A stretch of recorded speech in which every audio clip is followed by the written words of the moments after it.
Hello friends, DED-SCID के paper third teaching strategies and material development के unit 2 teaching techniques शिक्षण तकनीकी के 2.1 स्टेजेज ऑफ लर्निंग अधिगम के स्तर के बारे में आज हम लोग चर्चा करेंगे।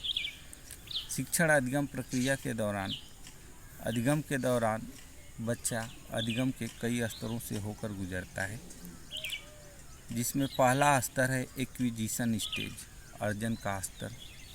दूसरा स्तर है फ्लुएंसी और प्रोफिशिएंसी स्टेज, तीव्रता या निरंतरता का स्तर। तीसरा स्टेज है मेंटेनेंस स्टेज, अनुरक्षण या बनाए रखना। चौथा स्टेज है जनरलाइजेशन स्टेज, सामान्यीकरण। पांचवा स्टेज है एडेप्टेशन स्टेज, अनुकूलन। तो आइए हम इन पांचों स्तरों के बारे में विस्तार से अध्ययन करते हैं। Stages of learning. Stages of learning, अधिगम के स्तर। Learning in case of all person proceeds through 5 stages. These are as follows. सभी व्यक्तियों के संबंध में अधिगम 5 स्तरों से होकर गुजरता है, जो कि निम्नवत हैं।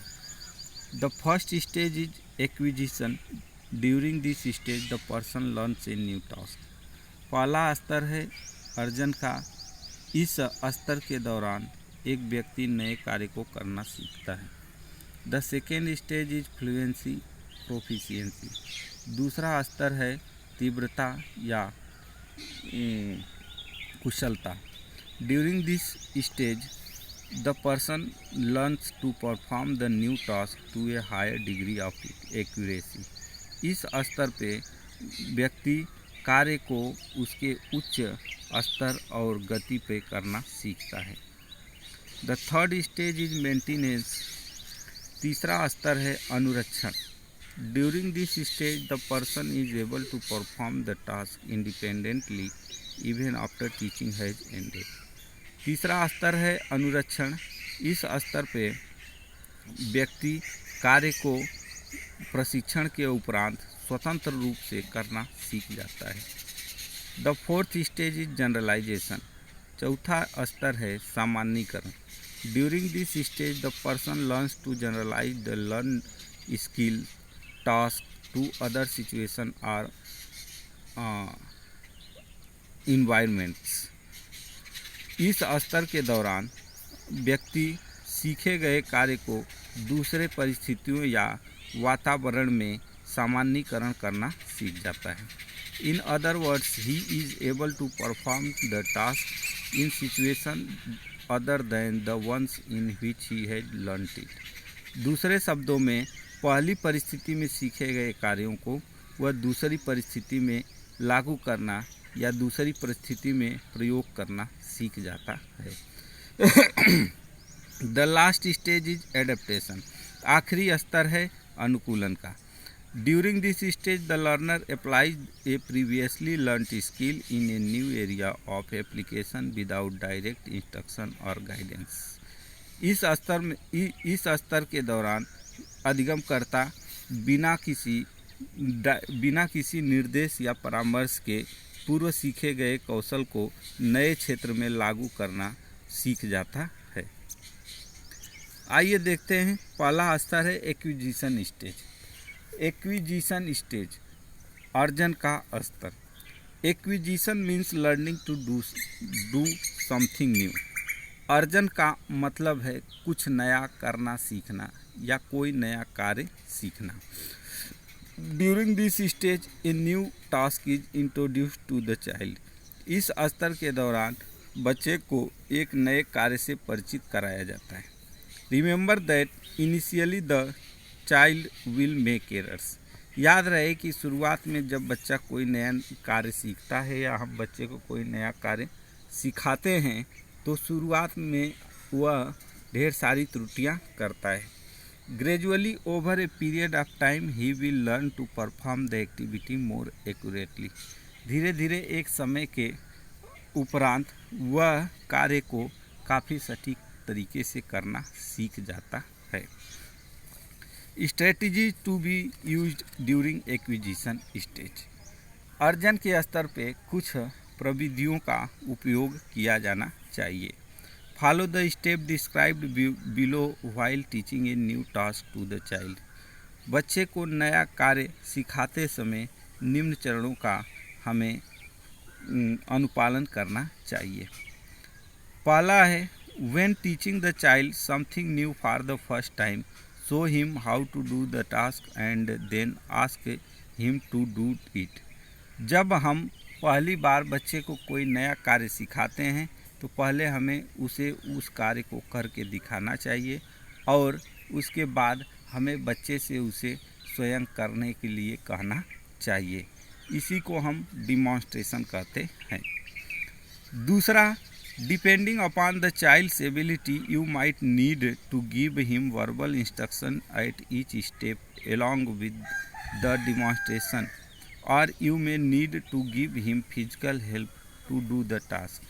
बच्चे की योग्यता पर निर्भर रहने के लिए हमें पूरे डिमॉन्स्ट्रेशन के दौरान प्रत्येक स्टेप पर उसे मौखिक निर्देश देने की आवश्यकता होती है या फिर कार्य को अच्छी तरह से करने के लिए उसे शारीरिक सहायता देने की आवश्यकता होती है।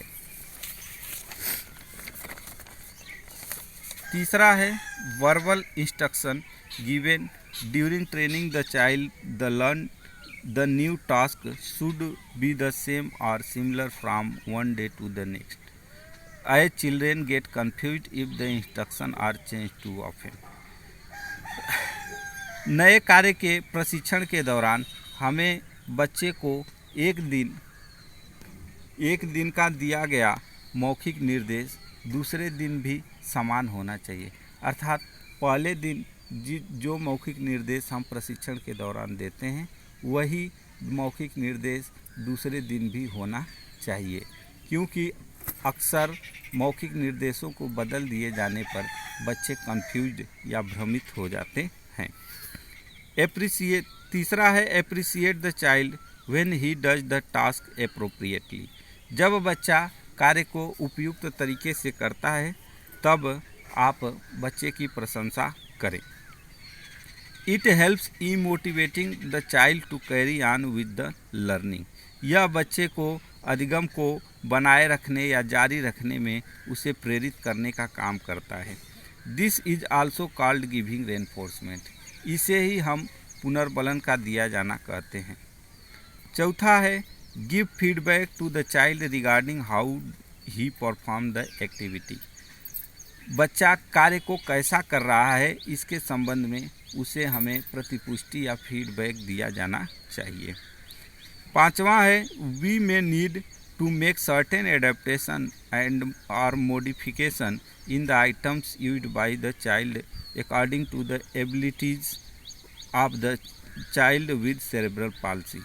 प्रमस्तिष्कीय पक्षाघात के बच्चों की योग्यताओं या क्षमताओं को देखते हुए उसके द्वारा इस्तेमाल किए गए आइटम्स में हमें कुछ निश्चित अनुकूलन या संशोधन करने की आवश्यकता होती है। For example, if the child has limited hand function then we may use a special plate or an adapted spoon to suit the needs of child.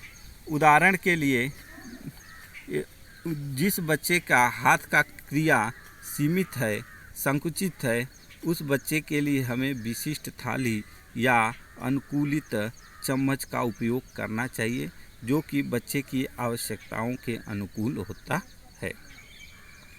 इस तरह से अर्जन के स्तर में इन बातों का प्रयोग करके हम बच्चे को नया कार्य सिखाते हैं। जब बच्चा अर्जन के स्तर को प्राप्त कर लेता है तब बच्चा अधिगम के दूसरे स्तर में, जिसे फ्लुएंसी या प्रोफिशिएंसी, तीव्रता या कुशलता का स्तर कहते हैं, में पहुंचता है। Once the child learns to do the activity, we need to train the child to achieve a higher level of accuracy or efficiency in doing the task or to do the task more smoothly and quickly. जब बच्चा कार्य को करना सीखता है तो हमें ज़रूरत होती है कि उसे इस प्रकार से प्रशिक्षित करें कि वह कार्य को उसके उच्च स्तर और उसके उच्च स्तर की गति और कुशलता से वह कार्य को करे, या दूसरे शब्दों में वह कार्य को काफ़ी सरलता और तेज़ी से करे। The aim is that the child should learn to do the task both accurately and quickly. हमारा यही उद्देश्य होता है कि बच्चा कार्य को काफ़ी सटीक तरीके से और जो है तेज़ी से करना सीख जाए। This is referred to as fluency. इसी को हम फ्लुएंसी या तीव्रता कहते हैं। अर्थात तीव्रता के स्तर में बच्चा कार्य को बिना रुके, बिना हेजिटेशन के धारा प्रवाह रूप से करता जाए।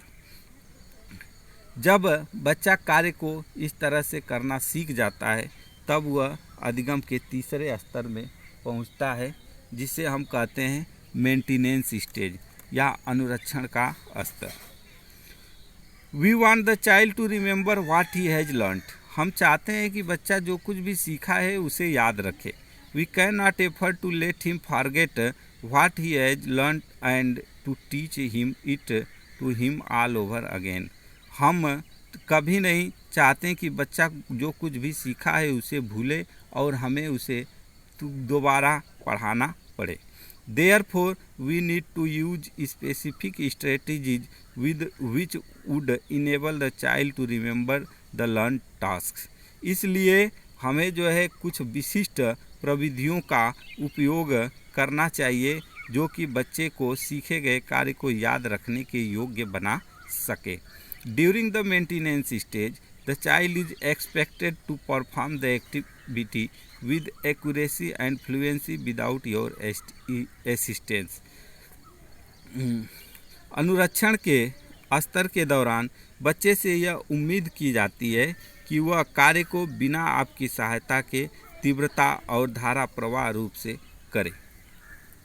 In other words, he must remember the task once direct instruction and reinforcement are no longer being given. दूसरे शब्दों में वह कार्य को बिना किसी निर्देश के करना सीख जाए या करे, या बिना किसी निर्देश या सहायता के करना सीख जाए और उसे लंबे समय तक पुनर्बलन न दिया जाए। इस तरह से अनुरक्षण के स्तर में बच्चा जो है उसे बार बार हम अभ्यास करवाते हैं और अभ्यास करने से उसके अंदर सीखे गए कौशलों को याद रखने या बनाए रखने की क्षमता विकसित होती है। और जब बच्चे के अंदर सीखे गए कौशलों को याद रखने या बनाए रखने की क्षमता विकसित हो जाती है तब उसके अंदर से वह भूलने की संभावनाएं कम रहती हैं। तो जब मेंटेनेंस की अनुरक्षण के स्तर को बच्चा प्राप्त कर लेता है तब वह अधिगम के दूसरे स्तर जिसको अधिगम के चौथे स्तर जिसको हम कहते हैं जनरलाइजेशन स्टेज, सामान्यीकरण के स्तर, इसमें प्रवेश करता है। Once the child has learned a new task with accuracy and fluency and he is able to maintain it without it your help. जब बच्चा कार्य को काफ़ी तीव्र गति से और तीव्रता से और कुशलता से करना सीख जाता है और वह उसे बिना आपकी सहायता को इसे बनाए रखने के योग्य हो जाता है, you need to teach him to carry out the task in situation or setting other than the one in which he has been taught the task.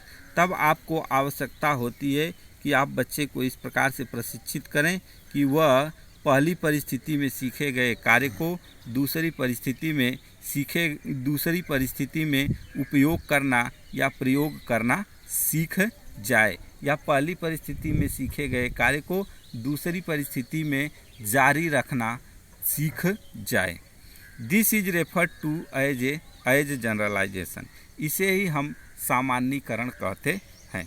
Generalisation means being able to carry out a particular task in a different situation with object different from the using which the task was learned। सामान्यीकरण का मतलब होता है कि पहली परिस्थिति में सीखे गए कार्य को दूसरे परिस्थिति में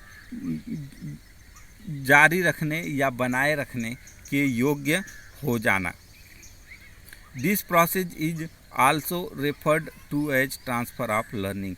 इस प्रक्रिया को प्रशिक्षण का हस्तांतरण भी कहते हैं। तो सामान्यीकरण की स्तर में बच्चा पूर्व सीखे गए कौशल को नए परिस्थिति में उपयोग करना या उपयोग में लाना सीख जाता है। जैसे उदाहरण के तौर पे अगर हम क्लास में बच्चे को बताते हैं कि खाकी वर्दी में अगर कोई व्यक्ति है तो उसे हम पुलिस कहते हैं, जो कि कानून का रक्षक होता है। अब कक्षा के बाहर बच्चा कहीं समाज में इस तरह का वर्दी धारण किए हुए किसी व्यक्ति को देखता है तो उसे देखकर तुरंत वो पहचान जाता है कि ये पुलिस है। तो क्लास में सीखे गए ज्ञान को जब वो बाहर में प्रयोग करता है और उस प्रयोग से वह जो है कि जानकारी प्राप्त करता है तो उसे हम सामान्यीकरण कहते हैं।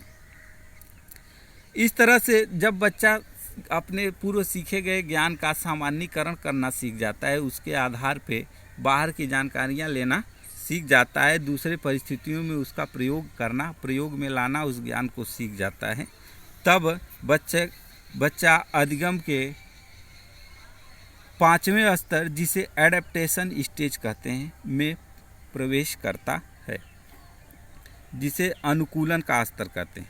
Once the child is able to generalise then he can apply the learned skill in a new area of application without assistance. जब बच्चा कार्य का सामान्यीकरण करना सीख जाता है तब वह बिना आपकी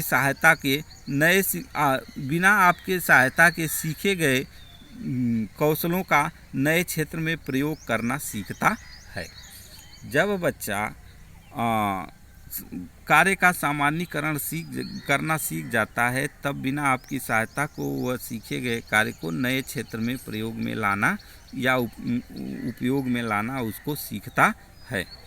इन simple words this skill may be referred as problem solving. साधारण शब्दों में हम कह सकते हैं कि इस कौशल को समस्या के समाधान का कौशल कहते हैं, या दूसरे शब्दों में इस कौशल को हम समस्या समाधान कौशल भी कह सकते हैं। अर्थात पूर्व सीखे गए ज्ञान को अब बच्चा जो है नई समस्याओं के समाधान में उसका प्रयोग करके, उस कौशल का प्रयोग करके वह समस्या का समाधान करता है। This skill is achieved by those children who have learn to generalization. यह कौशल उन बच्चों के द्वारा प्राप्त किया जाता है जो कि सामान्यीकरण करना सीख चुके हैं। Some children with cerebral palsy find difficult to reach this stage of learning since for them even the process of generalization poses a difficulty। कुछ प्रमस्तिष्कीय पक्षाघात से ग्रसित बच्चे अधिगम के इस स्तर को अचीव करने में कठिनाई महसूस करते हैं, क्योंकि उनके लिए सामान्यीकरण का स्तर प्राप्त करना ही कठिन होता है। इस तरह से बच्चा जो है कि अधिगम के इन 5 स्तरों से होकर गुजरता है, और जब 5 स्तरों को प्राप्त कर लेता है तब उसका अधिगम पूर्ण माना जाता है। Each of these 5 stage in the process of learning seems to proceed so automatically in the case of children without disability that we do not even realize that the child is passing through these stages.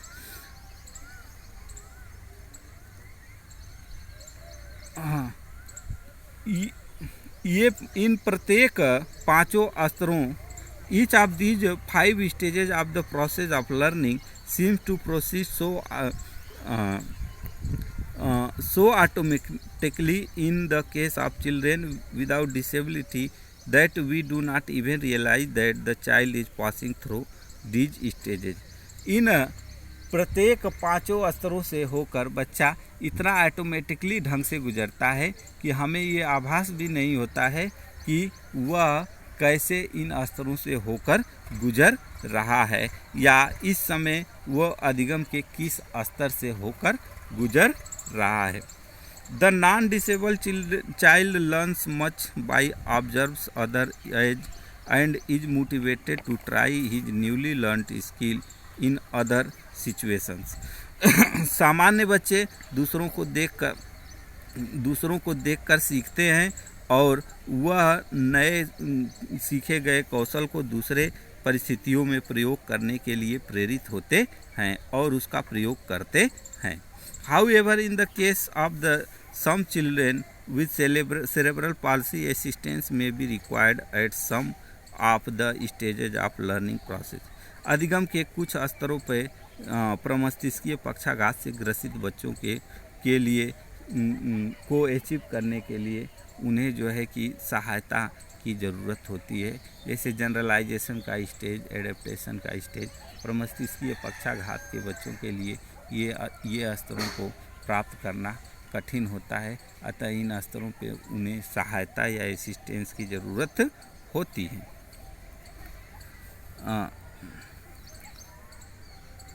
Appropriate positive reinforcement is also needed to sustain motivation so as to complete learning from acquisition stage to adaptation stage. अर्जन स्तर से लेकर अनुकूलन स्तर तक बच्चे को पूरी अधिगम प्रक्रिया को प्राप्त करने के लिए उसे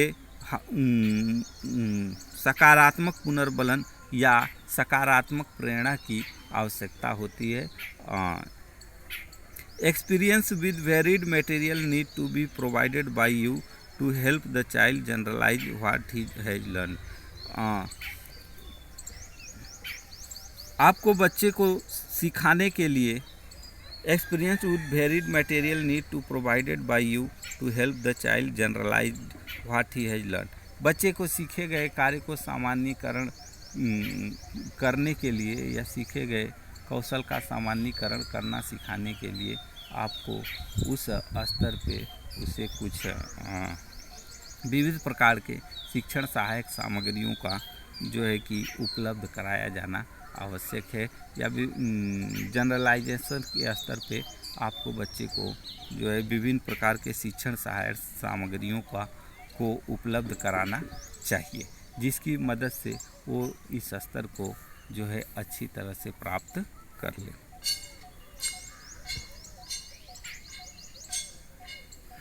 इस तरह से ये स्टेजेज ऑफ लर्निंग अधिगम का स्तर जो है समाप्त हुआ. अब हम आपको इससे संबंधित कुछ प्रश्न करेंगे जिसका उत्तर आप व्हाट्सएप पे लिख के भेजेंगे. इससे संबंधित जो पहला क्वेश्चन है ये है कि अधिगम के कौन से स्तर के दौरान बच्चा पूर्व सीखे गए कौशलों को नए परिस्थिति में उपयोग में लाना सीख जाता है. प्रश्न फिर से सुनिए. पहला जो क्वेश्चन है कि पूर्व सीखे गए कौशलों को कौन से अधिगम के कौन से स्तर में बच्चा दूसरे परिस्थिति में उसको प्रयोग में लाना सीख जाता है. दूसरा क्वेश्चन है कि अधिगम के स्तर क्या हैं और उनका विस्तार से वर्णन करें. Thank you.